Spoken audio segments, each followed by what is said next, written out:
Okay, so today we're going to break down a really fascinating communication strategy.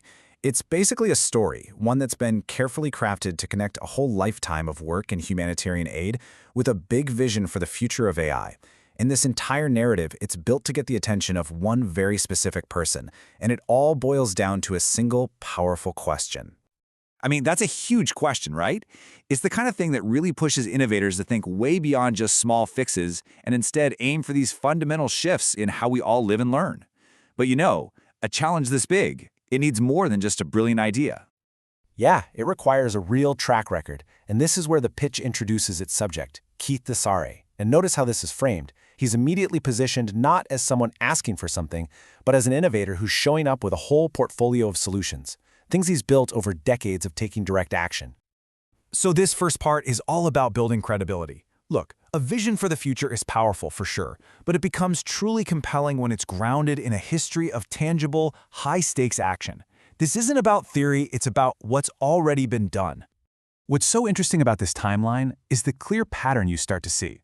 From documenting urban decay back in the 80s to providing comfort through art at ground zero during a national crisis, all the way to restoring natural ecosystems today, you see this consistent cycle. Identify a critical need and then take direct creative action.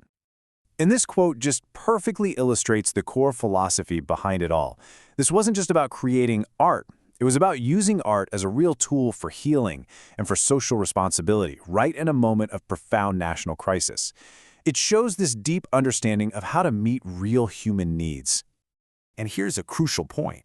This vision isn't just about racing towards some all-digital future. No, it's also deeply committed to protecting the physical analog legacy of all this work. The original artifacts, the documentation, the things that tell this powerful human story. Now, in this next section, the narrative does something really clever. It connects this rich history directly to the present. It shows how decades of grassroots, community-focused work directly informs a scalable vision for technology. The scale might have changed, but that core philosophy, it's exactly the same. This comparison is just so powerful. On one side, you have the hands-on work of restoring a physical ecosystem, and on the other, you have the design of a digital one for learning. But the principle is identical. Whether you're working with nature or with technology, the goal is to build these healthy, interactive systems where life, and in this case, learning, can really thrive. And that brings us to the core of the whole solution being proposed, the iGentix vision. And let me tell you, this isn't just another idea for slapping some AI into a classroom. It's a forward-thinking, ethically guided approach that really aims to redefine AI's role in education from the ground up. The language here is absolutely critical. By focusing on augmented intelligence instead of artificial intelligence, the whole conversation gets reframed. It immediately shifts away from all the fears about replacement and moves toward this empowering collaborative model. It's not about making humans obsolete. It's about making us better thinkers.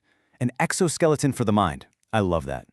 And this leads right into the idea of generative learning. It positions the technology as a catalyst for a whole new educational renaissance.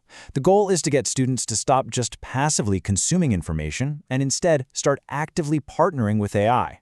It's about preparing them for a future that really demands innovation and critical thought. And look, this isn't just some lofty idea. It's backed by a really concrete, actionable plan. The pathway laid out here is so clear. It moves from foundational concepts to hands-on creative projects, and then, most importantly, to applying those AI skills to real-world humanitarian challenges. It's a curriculum designed to take students from theory to real, impactful, ethical practice. All right, so the final section of this pitch brings everything home. It frames this entire decades-long body of work as being at a critical inflection point, a moment where the right partnership can just unlock its global potential. The tone here is so carefully balanced. It's urgent, but it's also respectful. It isn't framed as a request for a handout, not at all. It's an invitation to join a mission that's already well underway. It's presenting a unique opportunity to amplify proven success and just scale its impact to a whole new level. And here it is. This is the knockout punch of the entire pitch, a direct, powerful demonstration of alignment. It explicitly connects the dots. Ethical AI for education lines up perfectly with responsible AI development. Sustainable community projects lines up with sustainable technology. And the whole Bridging Tomorrow mission, that's a clear match for the pursuit of large-scale humanitarian solutions. The message couldn't be clearer. This isn't just a good idea, it is a perfect fit. This final question is just brilliant. It's designed to be provocative. It leaves you with this lingering thought, and it reframes the whole conversation not as some mere possibility, but as the logical next step. It's designed to make the call to action feel like the only inevitable answer. And the entire narrative concludes right here, with these super clear, memorable, and actionable hashtags that are driving the whole campaign. It's a modern, direct call to action, and it's designed to start the one conversation that could, as this whole pitch argues, truly help build a better tomorrow.